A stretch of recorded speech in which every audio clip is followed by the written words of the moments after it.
Neumonía es un término para referirnos a una infección en los pulmones. Seguramente ya la han escuchado y por ende comenzamos con la definición. Una neumonía es, sí, una infección de los alvéolos en la porción más hacia adentro de los pulmones en las vías respiratorias. Nuestro pulmón es un órgano que tiene unos sacos, por decirlo de alguna forma, que se llaman alvéolos. Y estos alvéolos son los que reciben el aire, que contiene un 27% de oxígeno, y este porcentaje es el que van a absorberse en una porción que, como pueden ver aquí, se llama intersticio. Vamos a ver una imagen para referirnos de lo que estamos hablando. Y entonces el concepto de neumonía es una infección en esta porción del pulmón. Como ven, dependiendo de cuántas horas tengamos, podemos diferenciar a dos principales. Aquella que está fuera del hospital se le dice adquirida en la comunidad, y la neumonía que está en el hospital le decimos nosocomial. A la que nos vamos a enfocar justamente va a ser a esta, a la que está fuera del hospital. Es importante comprender la diferencia porque en algún momento es probable que tengamos algún familiar o nosotros mismos llegar a estar dentro de una estancia hospitalaria. Hay personas que piensan que estando en un hospital pues no pasa nada, cuando realmente nos exponemos a muchos microorganismos, pese a que estamos ahí porque requerimos estar dentro, ¿no? Esta exposición a estos microorganismos es la que después de un lapso de 48 horas podemos definir como una neumonía cuando ocasionan infección en los pulmones. Hay otro tipo de neumonía que se le dice neumonitis química.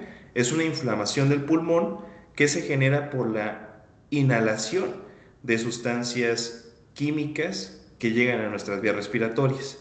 Esta inflamación hay personas que están ocupacionalmente expuestas a ella y hay que tenerla en consideración porque es algo que se puede producir de forma crónica o aguda dependiendo de la sustancia que estemos inhalando. Como les mencionaba, la neumonía se genera por diferentes microorganismos. La mayoría en niños es por una causa viral, o sea, por virus. Como saben ustedes, la influenza es un gran protagonista en la neumonía, y también el COVID en los últimos años ha sido un gran protagonista, sobre todo en personas que son adultas y adultas mayores. En los niños el principal es el virus sincitial respiratorio, pero hasta casi un 40% de las infecciones que van a ser en neumonías son ocasionadas por esta bacteria que se llama Streptococcus pneumoniae. Esta bacteria es la que generalmente se va a ver en individuos que no tienen alguna comorbilidad, como por ejemplo diabetes, hipertensión, VIH. En esos va a cambiar el principal responsable de la neumonía. Y tenemos otros como el Haemophilus influenzae, que no es lo mismo que la influenza. Este es un microorganismo bacteriano, el Staphylococcus aureus, y tenemos otros como la Moraxella catarrhalis, clamidia, micoplasma. Como ya les había comentado, cuando tenemos una tuberculosis, el agente causal es el Mycobacterium tuberculosis. Vean ustedes que, como ya también hablamos, el virus de inmunodeficiencia, el VIH, está muy relacionado con la aparición de casos de tuberculosis, y por lo tanto hay que tenerla en consideración porque de repente cuando hablamos de tuberculosis se nos olvida que efectivamente es una infección pulmonar y que puede dar manifestaciones más agudas. Y bueno, dependiendo de qué tantas defensas estén disminuidas, podemos tener otros como el Pneumocystis jirovecii, el Cryptococcus o Candida. Estos hongos, cuando aparecen en una neumonía, nos habla justamente de esta inmunosupresión, de un paciente descontrolado, de una persona que tiene defensas muy bajas. Y también en personas que tienen grados de alcoholismo elevados, también se pueden presentar otro tipo de microorganismos. Pero los más comunes en una persona relativamente y entre comillas sana será que nos dé una neumonía por Streptococcus pneumoniae o de causas virales como influenza o el COVID. Hay que tener en cuenta estos porque generalmente son los de mayor transmisibilidad, no dependen de nuestras defensas, sino de la exposición que tengamos a estos microorganismos. Por supuesto que personas que tengan defensas más bajas, pues van a tener una mayor gravedad de la enfermedad, pero podemos tener escenarios menores. No hay que olvidarnos de la influenza, del COVID, de los otros virus que pueden generarnos infecciones de vías respiratorias altas y que pueden bajar a los pulmones. Y por supuesto de las causas bacterianas. Los hongos entonces son más frecuentes en personas que tienen un grado de inmunodepresión mayor. ¿Cómo vamos a diferenciar entonces de las dos principales etiologías o del origen de estas enfermedades neumónicas, de la neumonía? Bueno, de la bacteriana y viral, en una infección de neumonía con virus, pues nuestros cultivos, que son estos estudios para ver el crecimiento de las bacterias en placas Petri, pues van a ser negativos. Asimismo, el PCR va a ser positivo en una infección viral. Cuando hablamos de infecciones de neumonía virales, también vamos a tener otro estudio que se llama procalcitonina. Este normalmente va a ser bajo y en la radiografía no vamos a ver ningún tipo de infiltrado o condensación. No vamos a ver cambios radiográficos como sí lo veríamos en una neumonía que es por bacterias. En México, los principales portadores de neumonías o personas que llegan a afectarse de esta enfermedad, pues son aquellos adultos mayores. El 65% en mayores de 65 años. Pero no olvidemos que podemos tener casos de neumonía en personas más jóvenes, entre 40 y 60 años, y a un 6% en aquellos que son menores de 40 años, generalmente en pequeños preescolares o de edad todavía menor. Los factores de riesgo es todo esto que nos va a producir esta enfermedad, como por ejemplo hablamos de la diabetes, pero también en personas que tienen una malnutrición, que están expuestas a un hospital, que usan indiscriminadamente antibióticos. Este es un factor de riesgo muy importante en aumento. Hay muchas personas que se automedican con antibióticos y esto los predispone a que más adelante, cuando lleguen a determinada edad, presenten infecciones de neumonía y que creen, como tienen un uso indiscriminado de estos antibióticos, van a desarrollar resistencia en muchas de las ocasiones y no vamos a saber qué darles. De ahí la importancia que no se automediquen, que tengan en consideración que los antibióticos, si bien son muy benéficos, nos han ayudado a disminuir las tasas de mortalidad por infecciones bacterianas, cuando se usan de forma indiscriminada y sin una evaluación apropiada, pueden correr el riesgo de que a mediano o largo plazo desarrollen enfermedades difíciles, como es el caso de la neumonía, y entonces tengamos ya un problema mayor. ¿Qué es lo que pasa? Bueno, les explicaba esto de los alveolos, de estos pequeños saquitos. Pues sí, en los pulmones tenemos estas estructuras llamadas alveolos que normalmente van a contener un líquido que se llama surfactante y que ese líquido surfactante contiene propiedades antiinflamatorias y células que se van a encargar de eliminar a los microorganismos. Pero en personas que fuman, que tienen más de 65 años, que ya son adultos mayores o que tienen alguna comorbilidad, este líquido que nos ayuda a protegernos se va a ver disminuido y es por lo tanto un factor de riesgo para que se desarrolle la enfermedad y entonces ya hablemos propiamente de una neumonía. ¿Qué es lo que les quiero decir? Con los años y con las enfermedades, nuestros pulmones van perdiendo su función protectora y nos podemos arriesgar a que mismas bacterias que se encuentran en la mucosa nasal o en la mucosa oral migren a los pulmones y nos generen infección, o que incluso tengamos ya alguna bacteria, gente con mala higiene bucal puede desarrollar cándida en el caso de inmunosupresión y generarnos una neumonía por candidiasis o infecciones virales, que es de lo que estamos hablando. Bueno, entonces cuando llega a este punto es cuando ya hablamos de una neumonía propiamente dicho. Tenemos otras estructuras que nos protegen. En el caso de la saliva, tenemos una enzima que se llama lisozima, que bueno, ayuda a esta protección y también ayuda al proceso digestivo. La clínica, o sea, los datos que vamos a ver en el consultorio, una persona con neumonía va a presentar tos en el 90% de los casos, dificultad para respirar, nosotros le decimos disnea, tos, disnea y expectoración. Estos son los tres datos principales de una neumonía. Una persona con tos, una persona que tiene dificultad para respirar y que además tiene expectoración.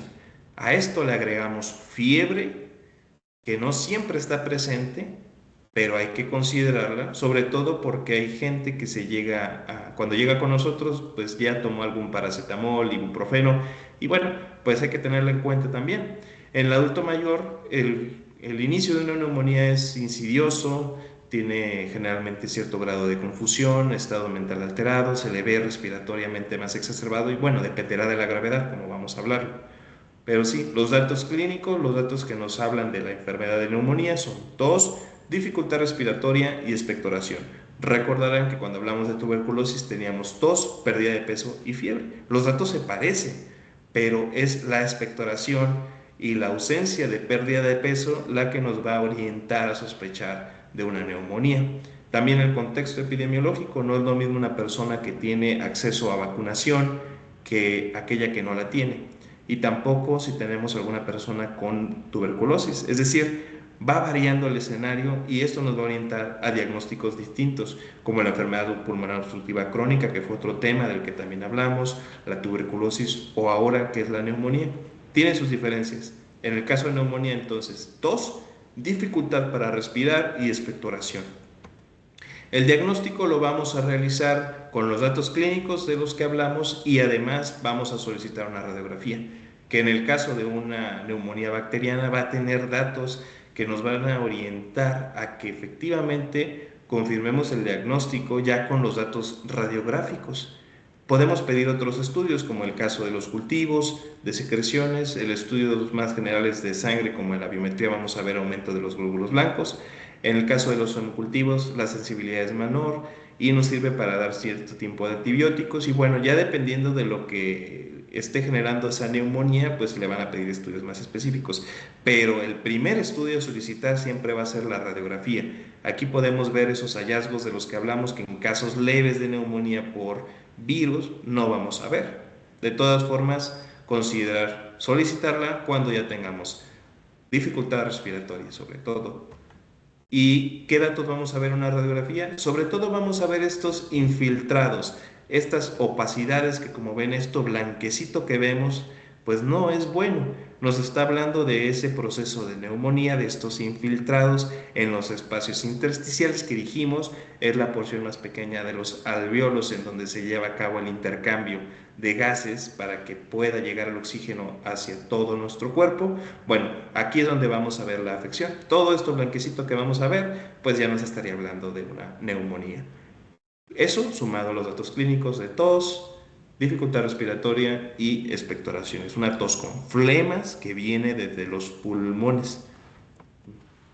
Lo vamos a clasificar dependiendo de varios datos, por ejemplo, el sexo, los factores demográficos, enfermedades que pueden coexistir con la enfermedad, nos van a dar un puntaje y eso nos va a hablar, ya sumándolo, de un índice de severidad. Cuando sumamos estos puntos, podemos dar una clasificación de esta severidad de la neumonía, es decir, hay neumonías que son leves, unas neumonías que son más graves, y para eso nos sirve clasificarlo, dar todos estos puntajes. Vean ustedes que, por ejemplo, en el hombre no se agregan puntos, siendo mujer tenemos cierta probabilidad de que no se trate de una neumonía, por lo que se restan 10 puntos. Y vean ustedes que a mayor edad, mayor riesgo de neumonía, por lo que nuestro puntaje va a ser mayor. Una persona que tenga 65 años, pues ya va a tener 65 puntos. Si además de esto es una persona que tiene algún tipo de cáncer, ya se suman 30 y ya no estaremos hablando de 65, sino de 95 puntos. Vamos a quedarnos con ese ejemplo y le vamos a sumar fiebre de 40. Le sumamos otros 15 puntos, ya estaríamos en 110 puntos. Aquí lo vamos a clasificar. Vean que si tenemos ese ejemplo de una persona con 65 años que tiene algún tipo de cáncer y que aparte tiene fiebre, bueno, pues ya estaríamos en 110 puntos y por lo tanto ya entramos a una severidad clase 4. Ya es una neumonía grave. Vean cómo podemos llegar hasta 405 puntos si tuviéramos todos estos positivos o a favor. Vean cómo llegaríamos a un índice de mortalidad. Afortunadamente han disminuido mucho las tasas de fallecimientos por neumonía, ya que sabemos tratar estas enfermedades de una forma muy ordenada y escalonada, con antibióticos, con medicamentos que son específicos para la función pulmonar, la ventilación mecánica, etc.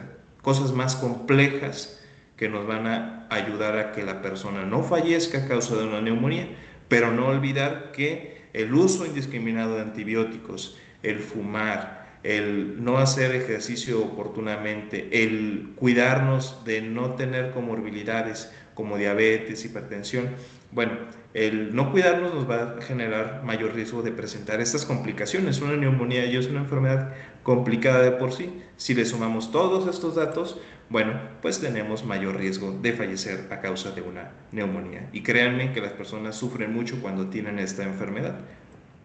El pronóstico, ¿cómo vamos a decir que le va a ir bien o no le va a ir bien a esa persona?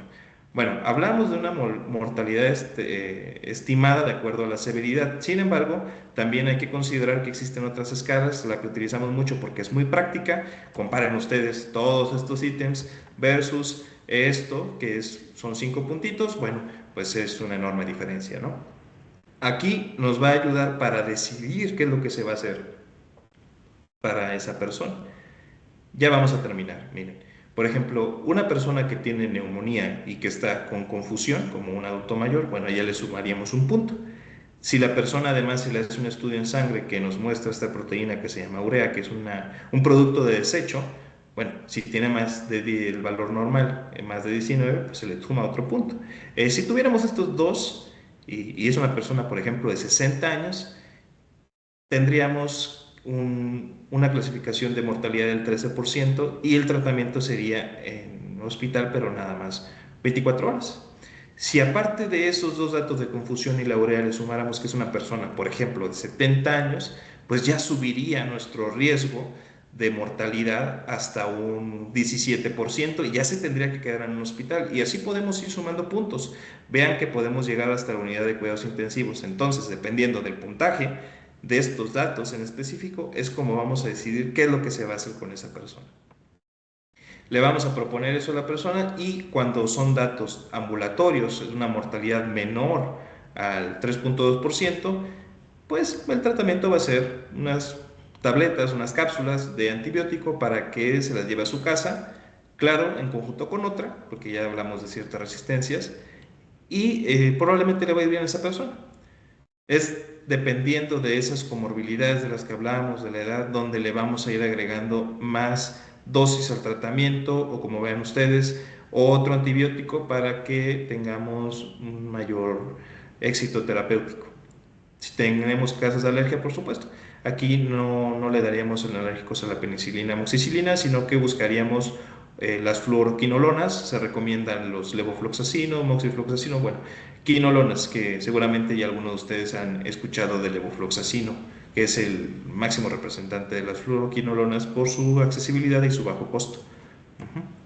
¿Cómo lo vamos a prevenir? Y aquí llegamos a la parte más importante. Ya les hablé de la unidad de cuidados intensivos, de cómo las neumonías se complican, de que hay que cuidarnos de no tener comorbilidades, esos malos hábitos, hay que cuidar a nuestros familiares. Bueno, pues la manera más eficaz de hacerlo es aplicándose la vacuna. En nuestro esquema de vacunación, año con año se vacuna contra influenza, pero también contra neumococo. Estas vacunas nos van a ayudar a prevenir estas enfermedades resultantes de infección por Streptococcus pneumoniae o por la influenza. Bueno, todo esto es para prevenir eso, estar en un hospital con un ventilador, que repito, créanme que las personas sufren mucho. Por lo tanto, el último mensaje de esta presentación es vacúnense, traten de cuidarse haciendo ejercicio, no fumando, no exponiéndose a aquellos factores de riesgo para la enfermedad, porque sí pueden llegar a tener enfermedades graves, como en el caso de la neumonía severa, que pueden llegar a sufrir mucho. Entonces, finalmente es eso. Y ya daríamos por finalizada la presentación. Y bueno, muchísimas gracias.